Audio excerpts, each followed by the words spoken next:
Bonjour. Et si tu bois pas ce jus, tu vas pas aller à la piscine. Ou mieux que ça. Si tu prends pas ces bananes pour ce goûter, si tu manges pas ces bananes, c'est même pas la peine que tu vas y aller au cinéma ce soir.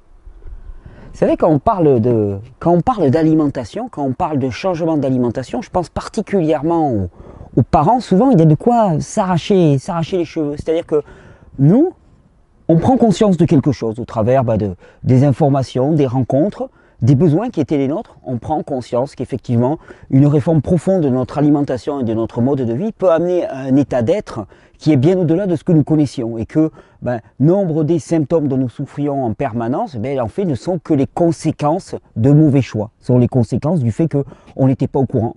On ne nous avait pas dit que tel aliment n'était pas comestible. On croyait qu'il était parfaitement comestible et que les pâtes que nous mangions tous les jours étaient un aliment. Or, ce n'était pas le cas. Nous, on en prend conscience. Et puis, il y a l'entourage. Les conjoints, les enfants, et eux, pas question. Ils veulent rien entendre. Et au contraire, ça bloque. Chaque fois qu'on leur fait un jus, ils n'en veulent pas. Le soir, c'est devant l'assiette de légumes finalement, et c'est mange, mange, mange. Et non, j'en veux pas, mange, j'en veux pas, mange. Mais si tu en manges pas, je vais te faire ci. Si tu en manges pas, tu vas faire ça. On a oublié quelque chose. On a oublié essentiellement que l'esprit humain fonctionne suivant des lois. Le psychisme humain fonctionne suivant des lois. Et les psychologies cognitives nous apprennent que le seul moteur à l'apprentissage, c'est le plaisir et la joie. Nous sommes des individus indexés sur le plaisir. Or, je ne sais pas si vous vous rendez compte, mais dans la plupart des cas, on brandit la menace. La menace, c'est l'inverse du plaisir. On fait tous les choses uniquement par plaisir. On va travailler, alors vous allez me dire, non mais pas par plaisir, si. On va travailler parce qu'il y a une récompense. On fonctionne au plaisir différé. C'est quoi la récompense? C'est gagner un salaire. C'est quoi la récompense? C'est avoir de la gratification. C'est quoi la récompense? Dans notre travail, par exemple, c'est avoir des relations sociales. On fait quelque chose parce qu'on y a du plaisir. Si on n'a strictement aucun plaisir, aucune récompense en tant que telle, les Anglais utilisent le mot reward, que j'aime beaucoup. Si on n'a aucun retour positif pour nous, à ce moment-là, on ne fait pas la chose. Personne ne fera les choses. Ou on peut se retrouver contraint de faire quelque chose sous la menace et la coercition, mais cela ne va amener qu'à une seule chose, la recherche de comportements déviants pour essayer de contourner la menace et la coercition. Et il n'y a aucun apprentissage qui ne se fasse s'il n'y a pas un reward, un retour, un plaisir, qu'il soit immédiat ou différé, qui va nous être apporté. Et de la même manière, vous regardez ces vidéos, vous êtes en mauvais état de santé, si vous vous mettez à faire des jus, même si au début, manger des jus et des fruits, par rapport à l'habitude, pizza, McCain que vous pouvez avoir, au début, c'est bon, mais ça manque un petit peu de... Mais qu'est-ce qui vous fait faire ça? Ce qui vous fait faire ça, c'est la projection du plaisir différé qu'il va y avoir à avoir un état d'être physique qui sera bien meilleur. Vous vous projetez là-dedans. D'ailleurs, le bon exemple de cela, c'est si vous mettez à faire des jus, à manger des fruits, avec effectivement les difficultés que cela comporte, il ne faut pas le nier, on n'est pas un monde dans lequel c'est si commun, donc au niveau social, au niveau organisation, au niveau budget même, ça peut être plus compliqué.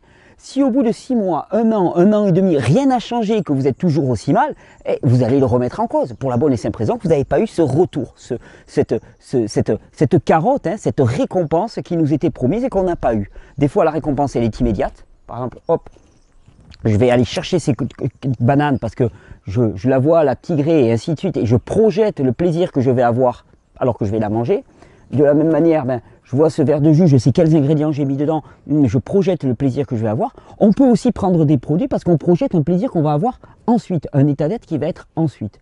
Et ça, quand on parle d'aller toucher notre entourage, on l'oublie bien trop souvent. L'exemple, l'enfant face à son assiette de légumes. Mange ça ou alors tu n'auras pas ça. Mange ça ou alors tu ne feras pas ça. Et ça, en termes d'apprentissage, zéro. C'est-à-dire qu'on va arriver à une situation de blocage complet.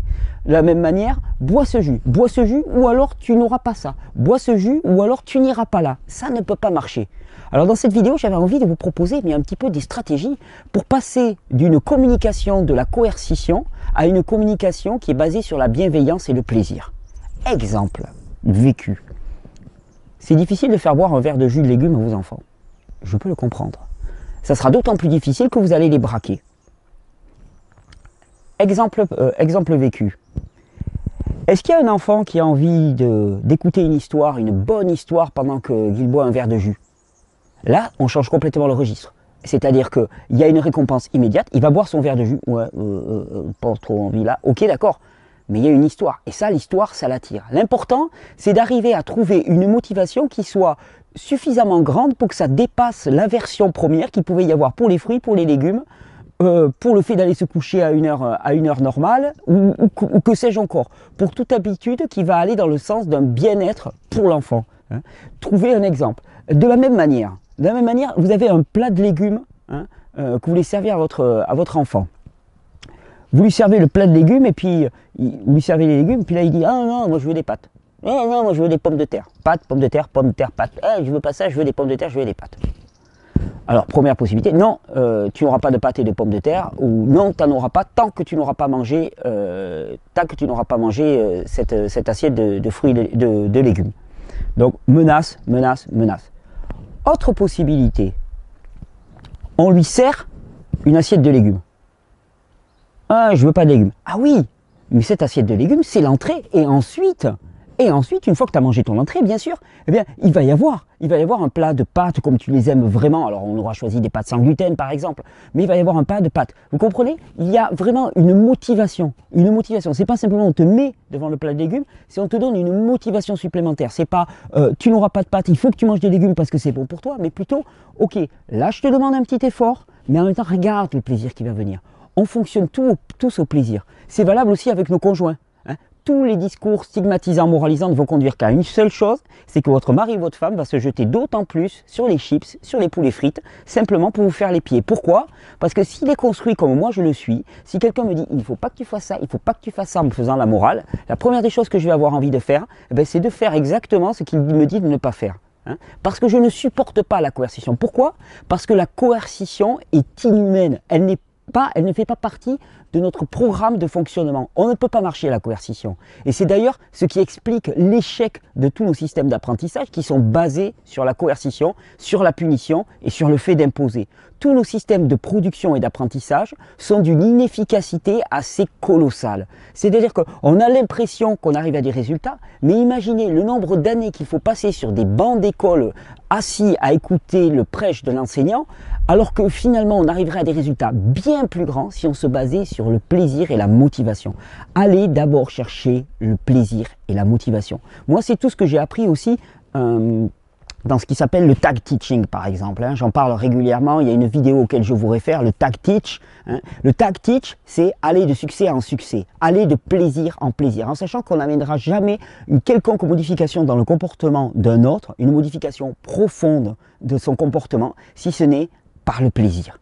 C'est d'ailleurs quelque chose qui est très très peu connu et très très peu utilisé dans la plupart des mouvements qui vont vers la santé. D'habitude, eh bien, on pointe les choses qui ne vont pas. Ça te rend malade, ça te rend malade, ça te rend malade. Mais c'est pas ça moi que j'ai envie d'écouter. Moi, ce que j'ai envie d'écouter, c'est ça va te faire du bien. Ça, mon gars, si tu bois ça le matin quand tu vas te réveiller, eh bien, tu vas avoir les idées qui vont être beaucoup plus claires, tu vas avoir une peau qui va être beaucoup plus saine, tu seras beaucoup plus glamour, tu vas perdre ta graisse, tu vas être beaucoup plus rapide, tu vas avoir ta joie qui va s'ouvrir, tu vas avoir du bien-être qui va s'ouvrir. Oh, et si tu en fais la base de ton repas, si ça tu fais la base de ton repas, essaye simplement 2-3 jours à manger que des bananes et tu vas voir comment ta vie elle va changer. Ça, c'est positif. Ça, c'est un message de communication positive. Et je pense d'ailleurs que trop souvent, par exemple, je sais que souvent je suis en lutte avec des groupes végans qui pensent promouvoir l'alimentation végétale en montrant la torture qui est imposée aux animaux. Je pense que c'est méconnaître le fonctionnement psychique profond humain et je pense que c'est contre-productif parce que ça va amener à se braquer. Je préfère, moi, pour ma part, mettre en valeur toute la joie qu'il y a à se tourner vers une alimentation qui est massivement végétale, fruits, légumes, qui va nous apporter un état de bien-être, un état de joie, et plutôt que d'essayer de stigmatiser exactement ce qui ne va pas. Plus on bloque, plus on attire l'attention sur un problème, plus on crée une situation de crispation. Alors, pour tous les parents, pour tous les conjoints qui sont dans une situation de blocage dans la famille, la seule chose qu'il faudrait garder en vue, c'est quel plaisir on peut mettre en valeur pour motiver pour le changement. Et le plaisir, il peut être multiple. Par exemple, petite idée qui me vient comme ça, cas pratique. Le repas du midi, c'est toujours pas de fromage, pas de fromage, pas de fromage, pas de fromage. Ok mon petit chéri, ça te dit qu'on aille s'amuser au parc tous les deux?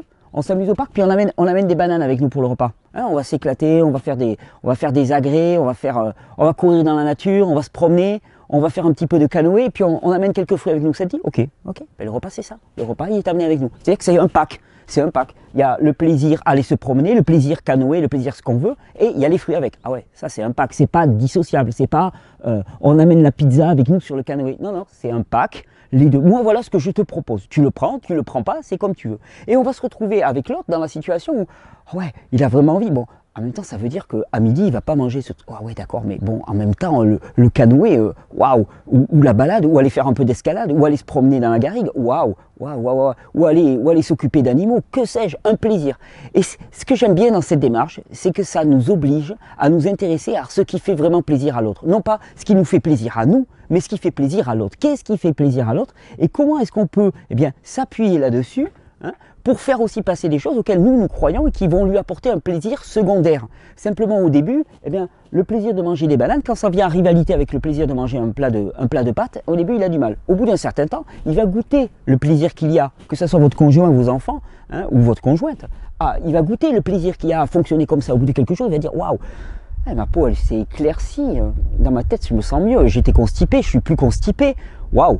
Waouh, il y a quelque chose qui change. Eh, ton truc de banane, c'est... Ouais, mais d'accord, mais il fallait bien démarrer. Et pour démarrer, ben, ça oblige à s'intéresser au plaisir de l'autre, à la motivation de l'autre. C'est une stratégie de la motivation par le plaisir. Alors vous allez me dire, ouais, mais tout ça, c'est simple. En fait, c'est carotte et bâton. Hein, ouais, c'est marcher à la carotte. Ben ouais, bien sûr que c'est marcher à la carotte. Et qu'est-ce qui d'autre nous fait avancer, si ce n'est la carotte?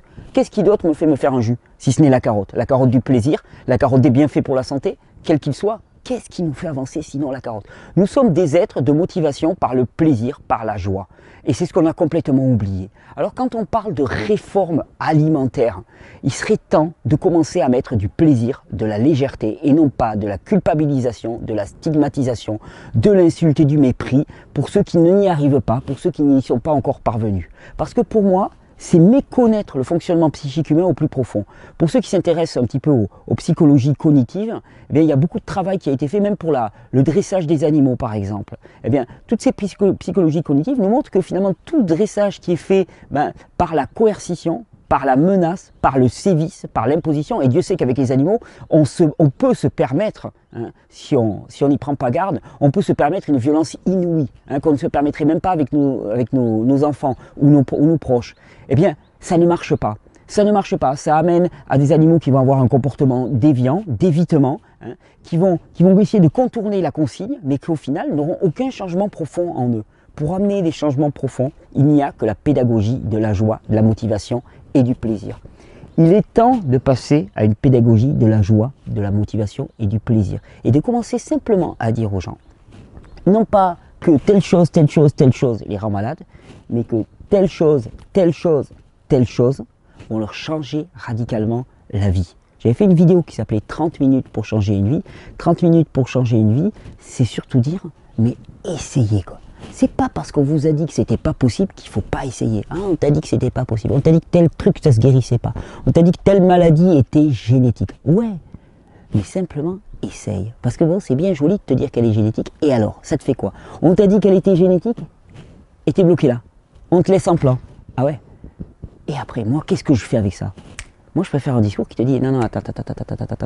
Et la génétique, il y a l'épigénétique. On sait que moins de 3% de notre ADN est utilisé, 97% est laissé en suspens et qu'il ne demande qu'à être réactivé par nos choix de vie, par notre orientation d'esprit, par nos pensées.